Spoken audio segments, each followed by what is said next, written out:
सबसे पहले सभी को राम राम। आज हम क्लास 8th की एक्सरसाइज 13.1 को सॉल्व करेंगे।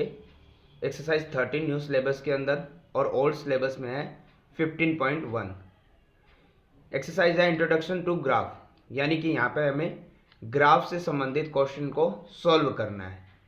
तो जैसे हमें यहाँ पर दिया गया है पहला क्वेश्चन, जिसके अंदर हमें दिया गया है the following graph show the temperature of a patient in A hospital recorded every hour, यानी कि किसी हॉस्पिटल में किसी पेशेंट का यहाँ पे टेम्परेचर दिया गया प्रति घंटे का, और हमें उसी से संबंधित क्वेश्चन पूछे गए हैं और उन्हीं का हमें आंसर देना है। जैसे ए नंबर क्वेश्चन पूछा गया है what was the patient temperature at 1 PM, यानी कि हमें यहाँ पर देखना है 1 बजे 1 PM को, दोपहर को 1 बजे पेशेंट का टेम्परेचर कितना था।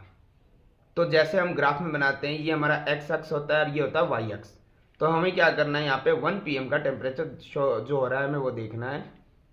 वो हो रहा है 36 और 37 के बीच में जा रहा है, मतलब 36.5 डिग्री सेल्सियस। तो यही पहले यानी ए का आंसर रहेगा कि 1 बजे यानी 1 PM को टेम्परेचर है 36.5 डिग्री सेल्सियस।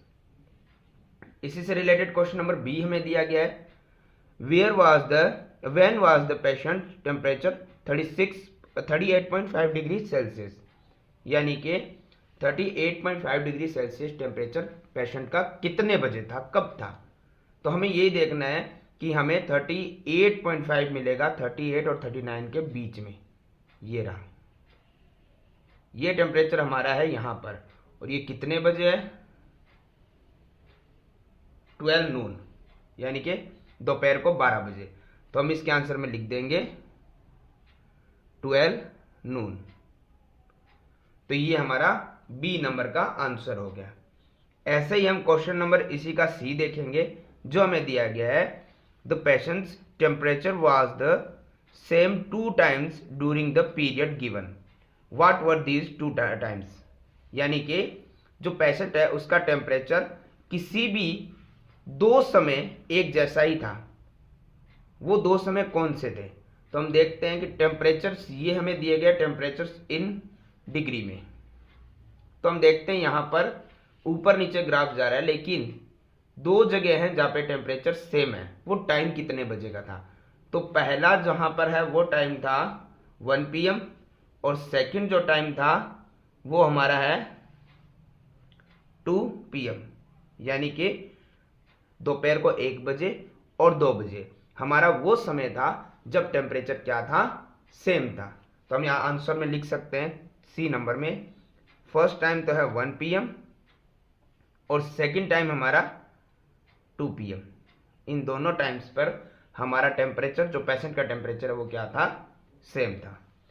ऐसे ही रिलेटेड क्वेश्चन नंबर डी हमें दिया गया है what was the temperature at 1:30 PM, how did you arrive at your answer. ये कह रहा है कि एक तो हमें ये देखना है 1:30 को टेम्परेचर क्या था 1:30 PM को, और हमें बताना है कि how did you arrive at your answer. हम कैसे निष्कर्ष निकाल सकते हैं कि हमारा आंसर जो हम बताएंगे वो सही होगा। तो देखिए हम सबसे पहले देखते हैं 1:30 PM को टेम्परेचर क्या था। तो 1:30 PM कहाँ से निकलेगा, वो निकलेगा 1 और 2 के बीच में आएगा 1:30, ये रहा। अब इसका टेम्परेचर हम क्या मान रहे हैं, 30 और 36 और 37 के बीच, यानी 36.5। तो हमें पता है पहला आंसर तो क्या आ गया, 1:30 पर टेम्परेचर क्या था हमारा 36.5 डिग्री सेल्सियस। बट अब ये कह रहा है how did you arrive at your answer, यानी कि हम जो आंसर बता रहे हैं एक्चुअली वो सही कैसे हो सकता है, हमें वो भी बताना पड़ेगा। तो उसके लिए हमारा आंसर ये रहेगा कि 1:30 का जो टाइम आ रहा है वो आएगा 1 और 2 के बीच में, 1 PM और 2 PM के बीच में। और एक्चुअली 1 PM को भी हमारा टेम्परेचर 36.5 था और 2 PM को भी हमारा 36.5 ही टेम्परेचर पेशेंट का था। तो अगर टेम्परेचर यहाँ से 1 से लेके 2 तक इक्वल ही रहा है, तो 1:30 को भी वो क्या रहेगा, इक्वल ही रहने वाला है। तो हम लिख सकते हैं कि 1 और 2 बजे हमारा टेम्परेचर सेम था, तो हम ये कह सकते हैं कि 1:30 बजे यानी 1:30 को हमारा टेम्परेचर सेम ही रहेगा। तो हमें यहाँ पर बताना है निष्कर्ष के लिए, तो हम यहाँ लिख सकते हैं कि the point between 1 PM and 2 PM। मतलब कि जो पॉइंट है बता रहा है कि 1 PM और 2 PM को, यानी 1 बजे और 2 बजे हमारा जो टेम्परेचर था, पेशेंट का जो टेम्परेचर था वो क्या था, ऑन द एक्स एक्सेस, यानी कि एक्स अक्ष पर एज इक्विडिस्टेंट, मतलब बराबर दूरी पर था। तो हम लिखेंगे from the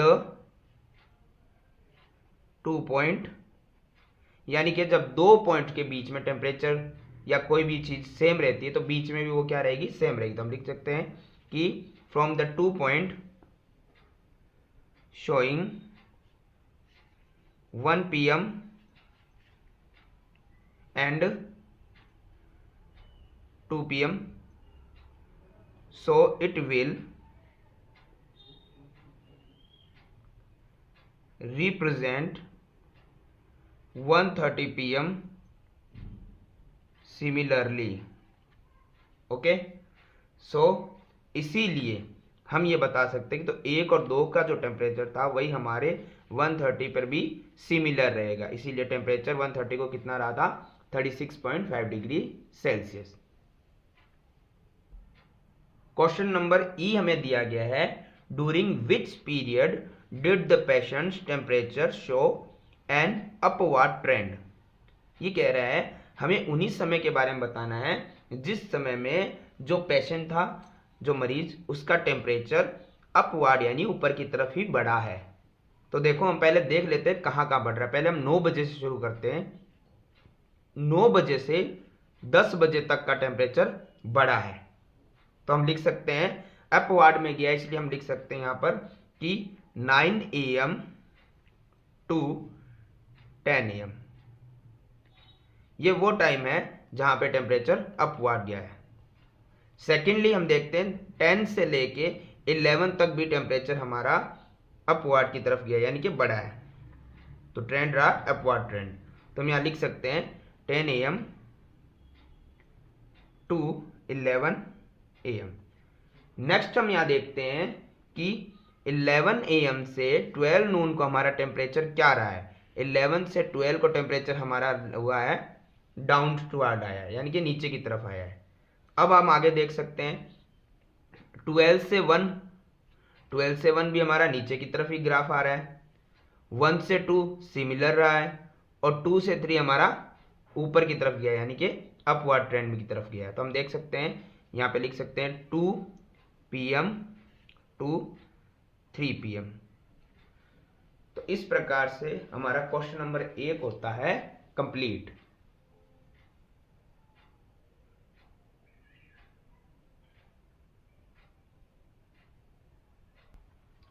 question number 2, the following line graph show the yearly sales figure for a manufacturing company. हमें यहाँ पर एक कंपनी है जिसका यहाँ पे हमें ग्राफ बनाकर दिया गया है कि किस प्रकार से सेल्स जो बढ़ रहा है इन करोर्स, यानी ये रुपए बताए गए हैं करोर्स के अंदर, और ये बताए गए ईयर्स। तो हमें सबसे पहला जो पहला क्वेश्चन जो पूछा जा रहा है वो कह रहा है व्हाट वर द सेल्स इन, यानी कि सेल्स कितनी रही है इन 2002 एंड 2006। तो हमें सबसे पहले बताना है यहां पर 2002 में। 2002 हमारा कहां पर है, ये रहा। तो हम लिख देते हैं 2002 के अंदर हमारी सेल्स कितनी थी कंपनी की, वो सेल्स थी 4। और ये 4 क्या है वो भी बता रखा है, 4 है सेल्स इन रुपीज में, जो कि करोर्स में है।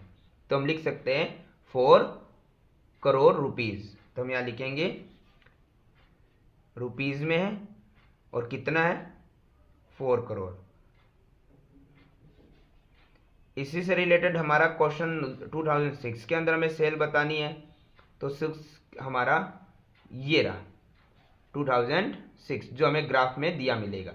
तो 2006 के अंदर हमारी सेल थी 8, और 8 क्या है रुपीज में है, 8 करोड़। तो इस तरीके से हमारा ए नंबर कंप्लीट हुआ। अब question number B, what were the sales in 2003 and 2004। अब हमें ऐसे ही 2003 की सेल बतानी है, तो हम सबसे पहले लिखते हैं क्वेश्चन नंबर 1 जो बी का है 2003। तो 2003 हमारा ये रहा। 2003 के अंदर हमारी सेल, जो कंपनी की सेल रही थी वो रही है ये आया 6 और 8 के बीच में। तो 6 और 8 के बीच में मतलब आया है 7, और 7 क्या है, रुपीज है, करोड़ में, तो हम लिख देते हैं 7 करोड़। इसी सेकेंड नंबर क्वेश्चन में 2005 की सेल, तो 2005 हमारा ये रहा। 2005 में हमारी सेल, कंपनी की जो सेल थी वो थी, और सबसे ज्यादा भी यही रहा था 2005, जिसकी सेल थी 10 करोड़ रुपीज। तो हम लिख सकते हैं रुपीज कितने थे, 10 करोड़। अब आगे हमारा क्वेश्चन नंबर आ रहा है सी कह रहा है यहां पर compute the difference between the sales in 2002 and 2006। यानी कि हमें क्या करना है, 2002 जो ईयर था और 2006 जो ईयर था, इनके बीच में डिफरेंस निकालना है। सेल्स में कितना हमारा बढ़ा है या घटा है, जो भी है वो हमें डिफरेंस निकाल कर बताना है। तो देखो क्वेश्चन नंबर सी में हम देखते हैं कि फर्स्टली हम देख लेते हैं 2006 में हमारा सेल क्या था। 2006 में हमारा सेल था 4 करोड़ रुपीज, और 2006 के अंदर हमारा सेल हुआ है 8 करोड़ रुपीज। तो 8 करोड़ और 4 करोड़ डिफरेंस कितने का आया हमारे पास, डिफरेंस आया है 4 करोड़ का। कैसे, जैसे सबसे पहले हम लिख देते हैं जो बड़ी सेल ज्यादा हुई थी वो हुई 2006 के अंदर। तो 2006 के अंदर हमारी सेल कितनी है, 8 करोड़ रुपीज, और 2002 के अंदर हमारी सेल हुई है कंपनी की 4 करोड़ रुपीज। अब इन्हीं ईयर्स के बीच में हमें डिफरेंस निकालना, तो डिफरेंस हमेशा माइनस करके निकलता है। तो 8 माइनस 4 करोड़ यानी कितने रुपीज की सेल आई है, कितने रुपीज की सेल का डिफरेंस आया है, 4 करोड़। तो ये हमारा सी नंबर क्वेश्चन भी कंप्लीट हो गया। अब हमारा आ रहा है डी नंबर क्वेश्चन, जो कह रहा है in which year was there a greatest difference between the sale as compare to its previous year. यानी कि पहले जो साल है उससे अगले साल के अंदर ज्यादा परिवर्तन किस साल में आया है सेल्स के अंदर लेकर। तो हमें यही देखना है कि कौन सा ऐसा ईयर है जो पिछले साल से नेक्स्ट ईयर के अंदर बहुत ज्यादा डिफरेंस आया है सेल में। तो देखो सबसे पहले हम देख लेते हैं 2002 4 करोड़ था, उससे नेक्स्ट ईयर में वो पहुंचा है 7 करोड़ यानी कि 3 करोड़ था। फिर हम देखते हैं 2003 को 7 करोड़ और 2004 को था 6 करोड़, तो वहां पे डिफरेंस 3 करोड़ का आ रहा था, यहाँ पे 1 करोड़ का आया है। फिर 2004 को 6 करोड़ और 2005 को हुआ है सीधा 10 करोड़, यानी कि ये अभी तक का सबसे बड़ा डिफरेंस है 4 करोड़ का। और फिर एक लास्ट वो भी देख लेते हैं जो हमें दिया गया 2006, ये आ रहा है हमारा 8 करोड़। तो 10 से 8 करोड़ 2 करोड़ का डिफरेंस आ रहा है।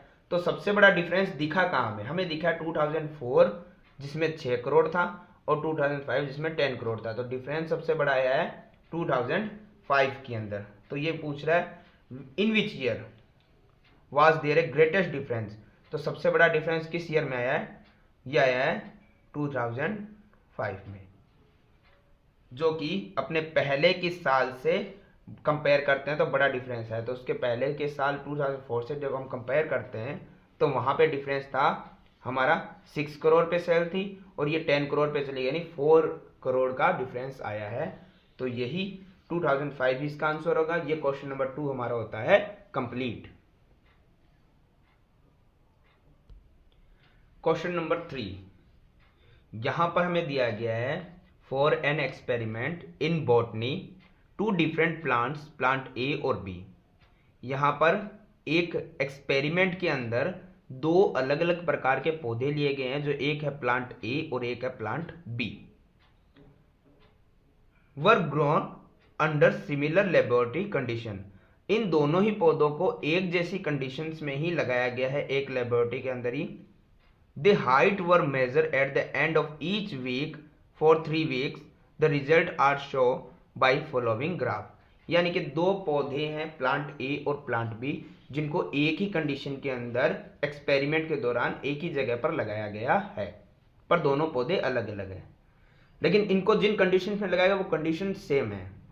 बाद में ये कह रहा है इनकी हाइट को नापा गया पर वीक के हिसाब से। जैसे स्टार्ट में तो दोनों बराबर थे, फर्स्ट वीक में, सेकंड वीक में, थर्ड वीक में इनकी जो हाइट्स है उनको मेजर किया गया, जो कि ग्राफ में बता दी गई है अलग अलग जो भी आई है। तो यहाँ पे हमारे पास 2 प्लांट है, तो दोनों प्लांट को इन्होंने क्या किया है, ग्राफ के अंदर आपको अलग अलग प्रकार से बताया हुआ है।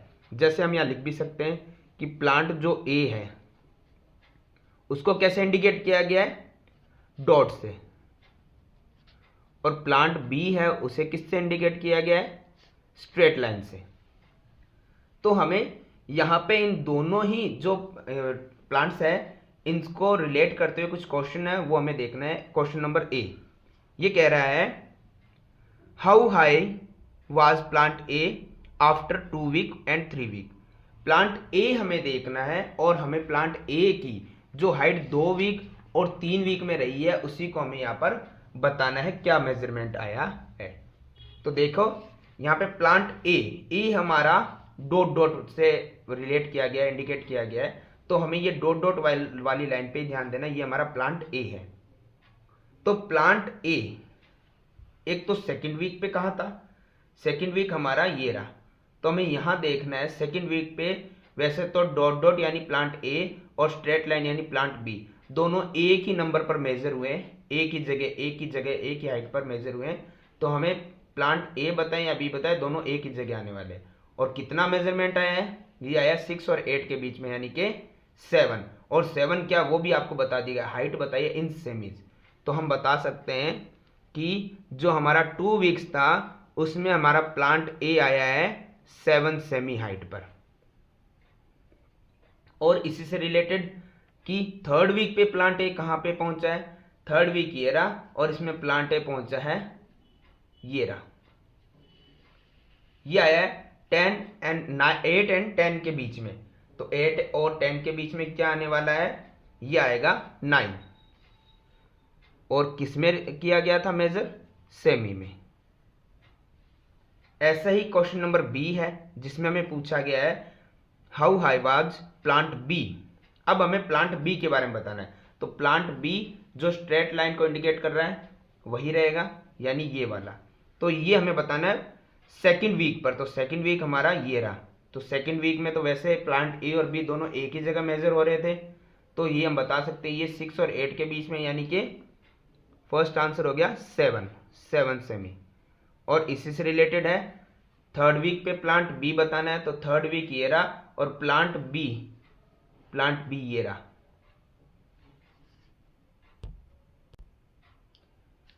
थर्ड वीक पे प्लांट बी ये रहा, तो प्लांट बी की हाइट क्या रही है, 10 सेमी।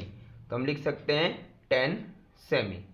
ऐसे ही क्वेश्चन नंबर सी हमें दिया गया है how much did plant A grow during the third week. यानी कि हमें यहां पर बताना है कि जो हमारा प्लांट बी ए है, प्लांट ए के अंदर हमें ये बताना है कितना थर्ड वीक के अंदर ग्रो किया है। तो हमें यहाँ पे थर्ड वीक से पहले सेकेंड वीक में भी देखना पड़ेगा कहाँ था और कितना ग्रो अप हुआ है। तो सेकेंड वीक में प्लांट ए था 7 सेमीज पे, जो हमने पहले लिख भी दिया है, और थर्ड वीक में वो ग्रो हुआ है प्लांट ए ये रहा, ये पहुंचा है 9 सेमीज में।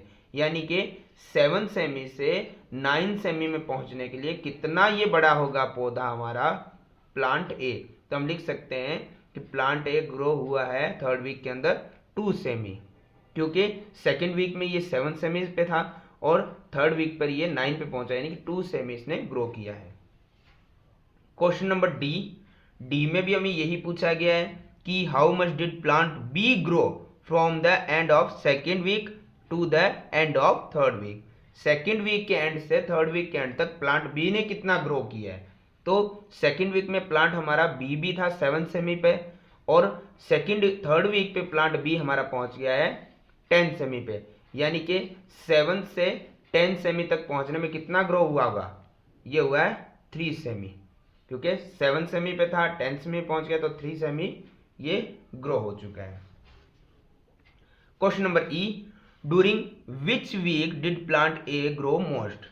यानी कि कौन से सप्ताह के अंदर प्लांट ए है जो सबसे ज्यादा मतलब हाइट वो बढ़ा है। तो हमें यही बताना है कि सबसे ज्यादा कौन से वीक में बढ़ा है। तो हम देखते हैं कि स्टार्ट पे तो दोनों सेम थे, फर्स्ट पे प्लांट ए ही देखना हमें, प्लांट ए यानी कि डॉट डॉट। तो फर्स्ट वीक पे प्लांट ए पहुंच चुका है 2 सेमी की हाइट पर, ठीक है। सेकेंड वीक में वो पहुंच गया है 7 सेमी, यानी कि अभी तक मोस्ट तो यही रहा है, 5 सेमी बढ़ गया 2 सेमी से 7 सेमी। और थर्ड वीक पर ये प्लांट ए पहुंचा 9 सेमी, यानी कि 2 सेमी बढ़ा है। तो यहाँ पे 2 सेमी, यहाँ पर 2 सेमी, लेकिन यहाँ पे 5 सेमी बढ़ा है। यानी कि वो वीक कौन सा वीक है जहाँ पे सबसे ज्यादा मोस्ट ग्रो हुआ है प्लांट ए, वो है सेकेंड वीक, जिसमें 5 सेमी तक वो बढ़ा है। तो हम लिख सकते हैं वो कौन सा वीक है, सेकेंड वीक। इसी से रिलेटेड क्वेश्चन नंबर एफ हमें दिया गया है, during which week the plant B grow least. यानी कि हमें यहां पर बताना है कि प्लांट बी जो है वो सबसे कम, लिस्ट का मतलब सबसे कम बढ़ा कौन से ईयर में, सबसे कम बढ़ा हो, सबसे ज्यादा ना। तो प्लांट बी यानी कि जो स्ट्रेट लाइन में। तो प्लांट बी में हम देखते हैं स्टार्ट से फर्स्ट वीक में प्लांट बी बढ़ा था 1 सेमी, स्ट्रेट लाइन वाला, क्योंकि यहाँ पे 2 से नीचे है तो ये 1 सेमी पर है। और सेकेंड वीक के अंदर वो पहुंच चुका था 7 पर, यानी कि 1 से 7 6 सेमी बढ़ा है। यानी मोस्ट पूछता तो ये भी सेकेंड वीक हो जाता, लेकिन इसने पूछा लीस्ट यानी कि कम। तो 1 सेमी से 7 सेमी 6 सेमी बढ़ गया, और नेक्स्ट यानी थर्ड वीक में वो बढ़ चुका है 10 तक, यानी 3 सेमी बढ़ गया। तो यहाँ पे 1 सेमी 6 सेमी और 3 सेमी। तो सबसे कम कौन से वीक के अंदर बढ़ा था, फर्स्ट वीक में। तो हम लिख सकते हैं यहाँ पे फर्स्ट वीक। और इसी से रिलेटेड हमारा क्वेश्चन नंबर जी है लास्ट, जिसमें हमें दिया गया है, क्वेश्चन नंबर जी कह रहा है, were the two plant of same height during any week show here specify. तो हमें यहाँ पे बताना है कि दोनों प्लांट जो बताए गए वो सेम हाइट पे कौन से वीक के अंदर रहे हैं। तो सेम हाइट पर पहले वीक में नहीं थे, दूसरे में सेम हाइट पे थे, थर्ड में नहीं थे। तो वो कौन सा वीक है जिसमें हमारे सेम हाइट पर थे, वो थे at the end of second week. तो हम लिख सकते हैं यहाँ पे आंसर में at the end of the second week. तो इस प्रकार से हमारा क्वेश्चन नंबर 3 भी होता है कंप्लीट।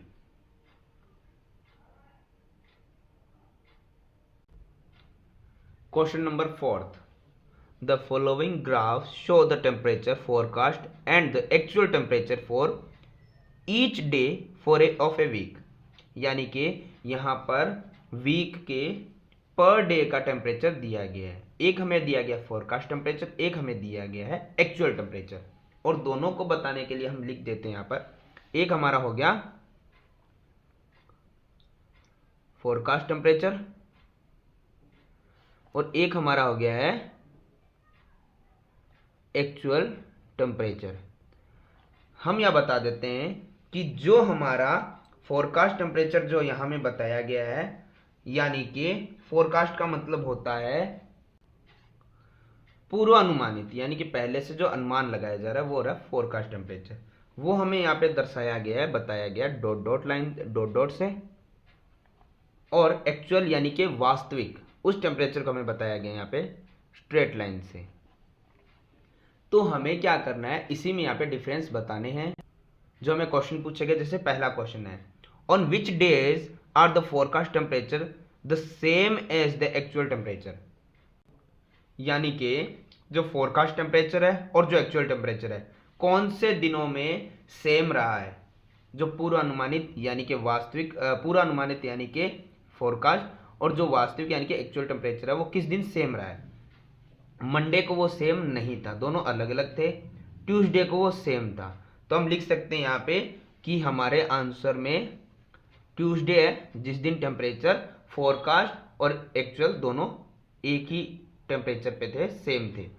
फिर आया वेडनेसडे को दोनों अलग अलग थे, थर्सडे को दोनों अलग अलग थे, फ्राइडे को दोनों ही सेम थे। तो हमारा आंसर ये आ गया ट्यूसडे, फ्राइडे। और नेक्स्ट आ रहा है हमारा सैटरडे। सैटरडे को दोनों का टेम्परेचर हमारा अलग अलग था। और लास्ट में आ रहा है संडे, संडे को टेम्परेचर सेम था। तो सेम टेम्परेचर वीक में 3 दिनों में था, एक ट्यूसडे, एक फ्राइडे और एक संडे। तो ये हमारा ए नंबर आंसर हो गया।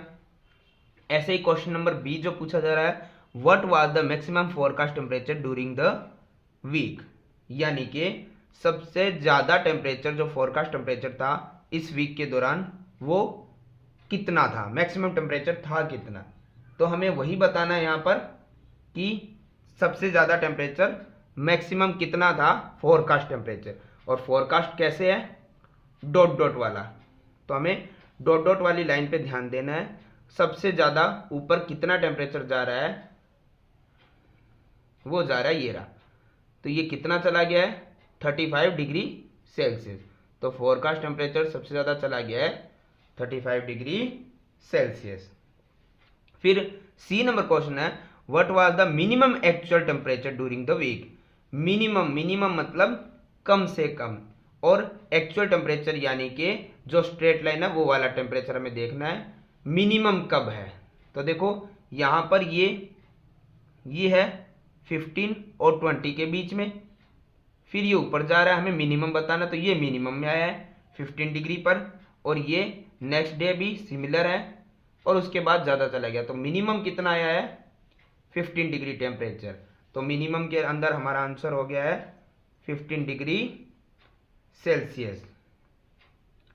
और क्वेश्चन नंबर इसी से है रिलेटेड डी नंबर क्वेश्चन, जो कह रहा है on which day did the actual temperature difference the most from the forecast temperature. हमें यहां पर जो हमारा एक्चुअल और फोरकास्ट टेम्परेचर है उनमें हमें डिफरेंस बताना है सबसे ज्यादा कब था। यानी डिफरेंस का मतलब ये हो गया अंतर, और सबसे ज्यादा, जैसे यहां पर अंतर हमारा ये आ रहा है, यहां पर हमें थोड़ा ज्यादा लग रहा है, तो सबसे ज्यादा अंतर कब आया है एक ही दिन में, वो दिन हमें बताना है। तो देखो सबसे पहले मंडे को हम देखें तो 15 और ये 20 और 15 के बीच में हुआ, यानी कि 17.5, ये टेम्परेचर हो गया 2.5। ऐसे हम देखते हैं यहाँ पे कोई डिफरेंस था ही नहीं। वेडनेसडे को हमारा टेम्परेचर डिफरेंस था 25 और 30 डिग्री सेल्सियस, यानी कि 5 डिग्री का। उससे ज़्यादा हम देखते हैं अगर आ रहा है कहीं तो हम वो लिख सकते हैं। फिर हम पहुँचते हैं थर्सडे पर। तो थर्सडे को जो हमारा टेम्परेचर आया है वो आया है, एक्चुअल में हमारा था 15 डिग्री सेल्सियस, और फोरकास्ट में हमारा टेम्परेचर आया है 20 और 25 के बीच में। तो अभी तक में तो ये हमारा ज़्यादा आया है 7.5। फिर हम देखते हैं फ्राइडे को तो सिमिलर था। सैटरडे को टेम्परेचर का डिफरेंस कितना था 25 और 35, यानी अभी तक हमारा थर्सडे वाले ही है एक्चुअल जो ज़्यादा आया है टेम्परेचर, एक्चुअल और फोरकास्ट के अंदर डिफरेंस। लास्ट हमारा संडे को देखते तो संडे को तो एकदम इक्वल आ रखा है। तो इसने पूछा सबसे ज़्यादा डिफरेंस किस दिन आया एक्चुअल और फोरकास्ट के अंदर, तो वो दिन कौन सा है थर्सडे को, जिस दिन एक्चुअल जो हमारा टेम्परेचर है और फोरकास्ट टेम्परेचर है उनके बीच में सबसे ज़्यादा डिफरेंस यानी अंतर आया है, वो दिन रहा है थर्सडे का। तो हम यहाँ लिख सकते हैं थर्सडे यानी गुरुवार को। तो इस तरीके से हमारे क्वेश्चन नंबर 4 भी होता है कंप्लीट।